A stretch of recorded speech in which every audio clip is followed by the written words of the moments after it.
फिर से आप सभी का स्वागत है मेरे YouTube चैनल स्टडी बायोलॉजी में।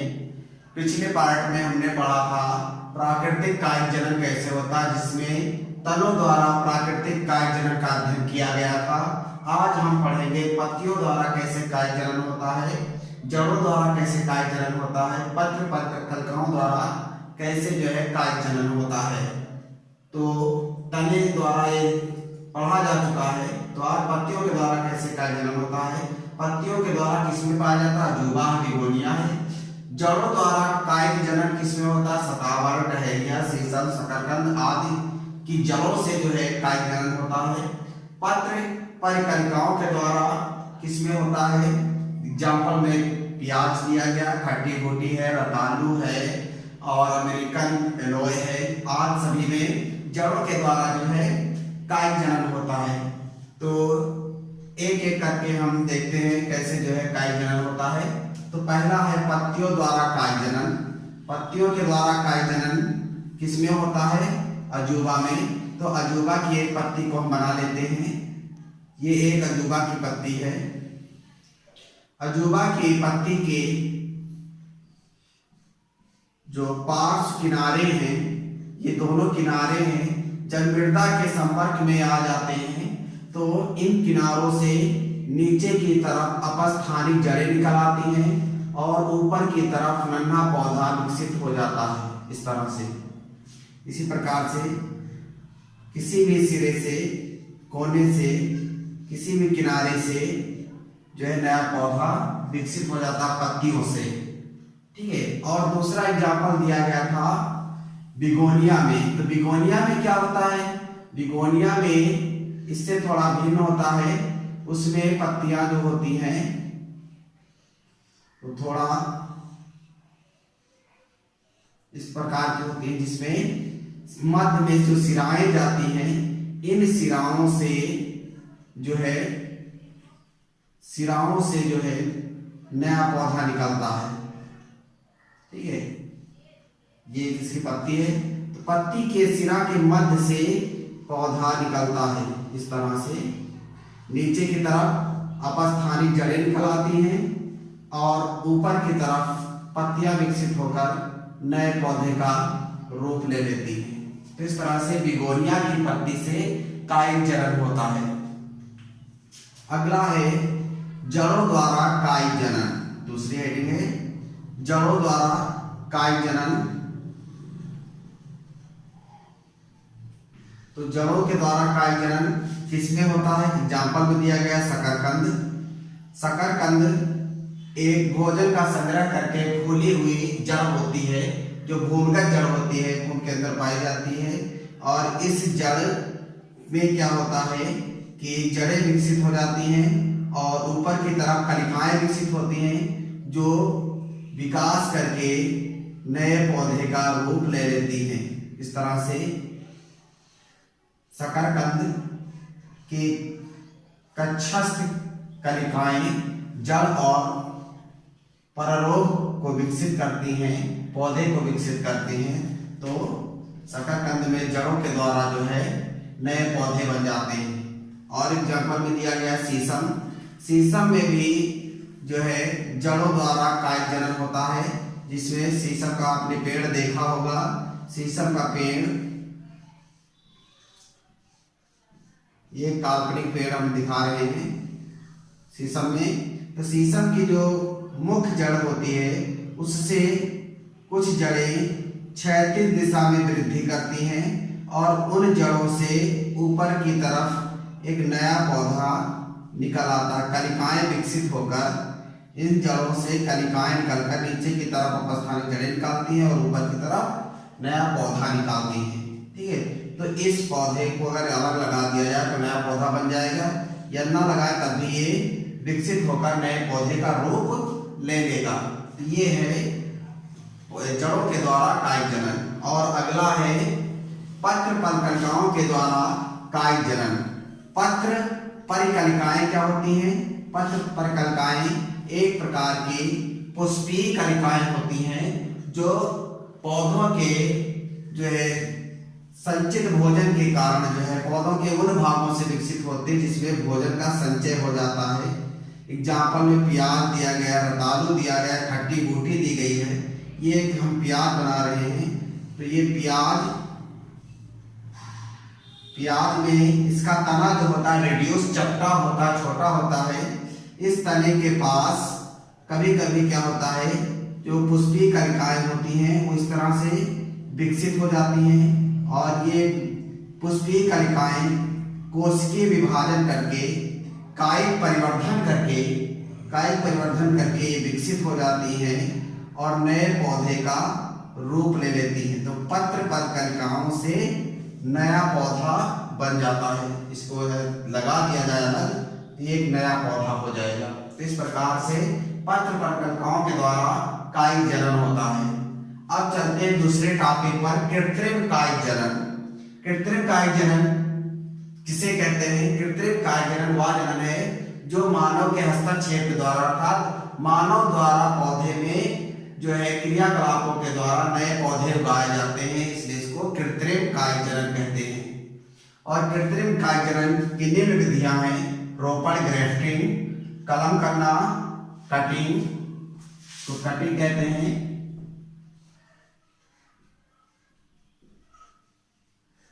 और दाब लगाना, लेयरिंग,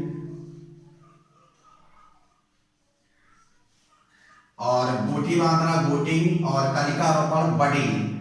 ये जो है इतनी विधियां हैं कृत्रिम कायिक जनन की।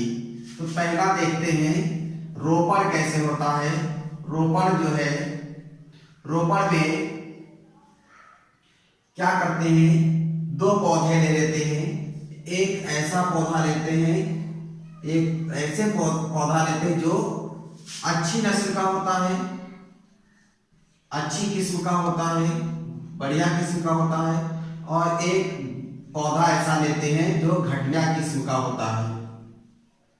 ठीक है, तो घटिया किस्म वाला जो पौधा होता है उसका निचला पार्ट लेते हैं।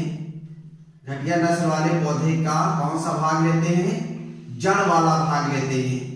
जड़ वाला भाग जो मृदा में लगा रहता है उस भाग को लेते हैं। तो ये कौन सा भाग है? घटिया नस्ल वाला, घटिया नस्ल का पौधा है। और इसके ऊपर एक ऐसी शाखा लगाई जाती है जो अच्छी नस्ल का हो, जिस पर पत्तियां विकसित होती हैं। एक ऐसी शाखा लेते हैं जिस पर पत्तियां होती हैं, और ये अच्छी किस्म के पौधे से लिया गया है। अच्छे किस्म के पौधे से ली गई शाखा है, और ये घटिया किस्म के पौधे का भाग है। इन दोनों को एक दूसरे से बांध दिया जाता है।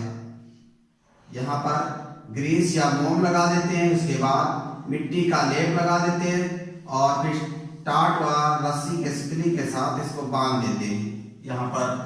और इसके जो निचले वाले भाग को स्कंद कहा जाता है। इसका जो निचला घटिया किस्म वाला भाग है इसको स्कंद या स्टॉक बोलते हैं, और इसका ऊपरी भाग सियान कहलाता है।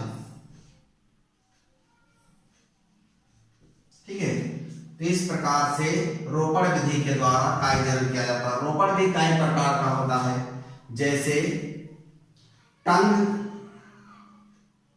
कटिंग द्वारा पौधे के दोनों शाखाओं को जीव के तरह काट लेते हैं। इसी प्रकार से इस पौधे के भी शाखा को जीव की तरह जो है कलम कर देते हैं, जीव की तरह कलम कर देते हैं। फिर दोनों को एक दूसरे से बांध देते हैं इस प्रकार से। ठीक है, और ये हो गया जिह्वाकार कटिंग द्वारा रोपण। और अगला होता है वेज कटिंग। वेज रोपण कैसे किया जाता है? वेज में क्या करते हैं, या इसको कील रोपण कहते हैं। इसमें क्या करते हैं, जो स्कंध होता है, स्कंध में वी के आकार में, पौधे में वी के आकार की काट लेते हैं, और इसी प्रकार से इस पौधे में भी वी के तरह की आकृति बना लेते हैं, और इसको इसके अंदर फिट कर देते हैं। इसके अंदर इसी पर रख दिया जाता है, जोड़ दिया जाता है। ठीक है, इस प्रकार से ये इसका भाग हो गया। और ये यहाँ पर मोम लगा देते हैं, उसी प्रकार से मिट्टी का लेप लगा दिया जाता है और टाट व रस्सी के द्वारा बांध देते हैं। ठीक है, तो ये दोनों शाखाएं एक दूसरे से जुड़ जाती हैं, भोजन का संचार होने लगता है। ठीक है, और अगला है क्रीट। क्रीट रोपण। क्रीट रोपण में क्या होता है, जो स्कंद वाला भाग होता है, खराब नस्ल वाला भाग होता है, वो कैसा होता है, वो आकार में बड़ा होता है, वो एक बड़े आकार का होता है और उसमें हम एक साथ अनेक पौधों की शाखाओं को, अच्छी नस्ल वाले पौधों की शाखाओं को एक साथ जोड़ सकते हैं। इस तरह से इससे कई शाखाएं, इसको जो ठूंठ बोलते हैं, इसमें इस प्रकार से कई पौधे लगा सकते हैं एक साथ। ये इसको बोलते हैं क्रीट रोपण। ठीक है, इस प्रकार क्रीट रोपण द्वारा ये स्कंद जो होता है ये बड़ा होता है और जो सियान होते हैं ये छोटी छोटी शाखाएं होती हैं। इस प्रकार से रोपण किया जाता है। और दूसरा है कलम करना। रोपण किसमें होता है, एग्जाम्पल में देख लेते हैं। आम है, सेब है, अमरूद है, आदि में रोपण किया जाता है। अगला है कलम करना। कलम क्या है, कलम में क्या करते हैं, कुछ पौधे के तनों को 25 से 30 सेंटीमीटर छोटे छोटे टुकड़ों में काट लेते हैं और उन टुकड़ों को मृदा में तिरछा, या जैसे एग्जाम्पल में दिया गया गुलाब, तो गुलाब की शाखाओं को काटकर मृदा में किस तरह से लगाते हैं, झुके हुए इस तरह से लगा दिया जाता है, या खड़ा या झुका, और इस पर कलिकाएं पहले से विकसित होते हैं। ऐसे तने की काट को काटते हैं जिसमें पहले से जो है कलिकाएं उपस्थित हो। इन्हीं कलिकाओं से जो है नए पौधे विकसित हो जाते हैं। ठीक है, तो इसको खड़ी कलम कहते हैं। और जैसे गन्ना है, गन्ने में क्या होता है, उसको मृदा में इस तरह से पूर्णतया जो है मृदा में बंद कर दिया जाता है, इसको पड़ी कलम कहते हैं। इसमें क्या होता है, इसकी जो गांठें होती हैं, पर्व संधियां होती हैं, गांठों पर कलिकाएं पाई जाती हैं। इस तरह से गन्ने में देखा होगा आप लोगों ने कि कलिकाएं पाई जाती हैं, और जिसको जब मृदा में बंद कर देते हैं और नमी प्राप्त होने पर ये कलिकाएं विकसित होकर नए पौधे में परिवर्तित हो जाती हैं। ठीक है, एक नया नन्हा गन्ना जो है विकसित हो जाता है। ठीक है, तो ये था कलम। अगला है दाब लगाना। दाब लगाना क्या है, लेयरिंग में क्या होता है, लेयरिंग में पौधे की लचीली शाखा को, किसी ऐसे पौधे को लेते हैं जैसे स्ट्रॉबेरी है, अंगूर है, नींबू है, इनमें जो है दाब लगाकर जो है नए पौधे तैयार किए जाते हैं।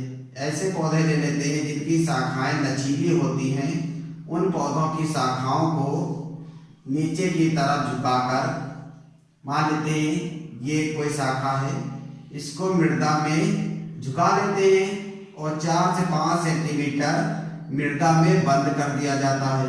इस प्रकार से 4 से 5 सेंटीमीटर भाग छील कर, यहाँ छील लेते हैं और इसको मृदा में बंद कर देते हैं, यहाँ पर नमी देते रहते हैं और इस शाखा का शीर्ष भाग बाहर निकाल देते हैं, मृदा के बाहर रहता है। यहाँ पर जब नमी देते हैं तो यहाँ अपस्थानिक जड़ें निकल आती हैं और ये जो नन्हा पौधा इसको काट कर अगर अलग लगा दिया जाए तो नया पौधा बन जाएगा। ठीक है, तो ये है दाब विधि द्वारा जो है कायिक जनन। अगला है दाब भी कई तरह से लगाया जा सकता है, जैसे सतत दाब कहते हैं। सतत दाब में क्या होता है, सतत दाब में इस तरह से कई बार इसको लहरोंदार मोड़ कर जो है बंद किया जाता है कुछ दूरी पर, थोड़ी थोड़ी दूरी पर जो है शाखाओं को बंद कर दिया जाता है और प्रत्येक दबे हुए भागों से पौधे विकसित हो जाते हैं इस तरह से। तो एक साथ कई पौधे प्राप्त किए जा सकते हैं, ठीक है, सतत जो है दाब द्वारा। अगला है गूटी बांधना। गूटी बांधना क्या है? ऐसे पौधे जिनमें रोपण नहीं किया जा सकता, कलम नहीं किया जा सकता या दाब नहीं लगाया जा सकता, मोटे काष्ठीय पौधे जो होते हैं उन पौधों में क्या करते हैं? गूटी बांधते हैं। एक पेड़ लेते हैं और ऐसा पेड़ लेते हैं जिसमें कलम नहीं किया जा सकता है। तो ऐसे बड़े पौधों को क्या करते हैं? उन बड़े पौधों की किसी एक शाखा पर क्या करते हैं? एक घड़ा बांध देते हैं। घड़ा बांधकर लटका दिया जाता है इस तरह से।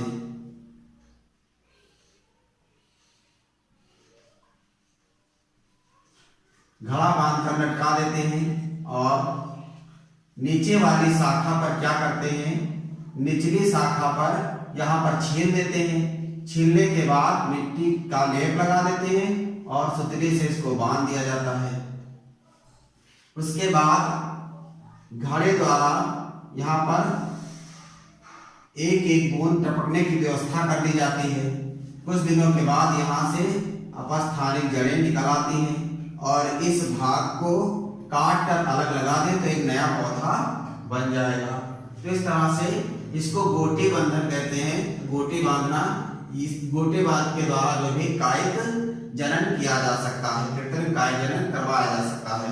अगला है, किसमें होता है? एग्जाम्पल में आम है, संतरा, लीची, इनमें किया जा सकता है। जो बड़े पेड़ हैं आम, जिनका कलम नहीं किया जा सकता है, जिनका रोपण नहीं किया जा सकता है, तो इनमें किया जाता है। अगला है कलिका रोपण, बडिंग। इसमें क्या होता है? कोई एक खराब नस्ल का पौधा लेते हैं, कोई एक खराब नस्ल का पौधा लेते हैं जो जड़ युक्त होता है। उस पौधे में क्या करते हैं? ये कोई पौधा है, इस पौधे में एक वी के आकार में या अन्य किसी आकार में काट लेते हैं। एक इस तरह से काट बना लेते हैं और किसी अच्छे नस्ल, ये घटिया नस्ल का है, घटिया किस्म का पौधा है, और किसी अच्छे नस्ल के पौधे की कलिका को, मान लेते ये अच्छे नस्ल का पौधा है, इसमें ये कली निकल रही जिससे नया पौधा बनेगा या नई शाखा बनेगी। इस कलिका को हम लाकर इसमें फिट कर देते हैं। कलिका को इसमें ग्रीस या मोम के द्वारा चिपका देते हैं। चिपकाने के बाद जब ये पौधा नमी प्राप्त करता रहता है, धीरे धीरे ये दोनों जो है भाग, कलिका और ये शाखा एक दूसरे से जुड़ जाती है। कलिका जो है विकसित होकर नई शाखा को जन्म देती है और इस शाखा से एक नया पौधा बनकर तैयार हो जाता है। तो ये था कलिका द्वारा रोपण, ठीक है। तो आज हमने क्या पढ़ा? कृत्रिम कायिक जनन कैसे होता है पौधों में। तो ये सारी विधियां कृत्रिम कायिक जनन की, ठीक है। तो हमारे वीडियो को शुरू से लेकर अंत तक देखिएगा। यदि आप सभी को पसंद आता है तो आगे भी शेयर करिएगा। आज के लिए बस इतना, ठीक है, धन्यवाद।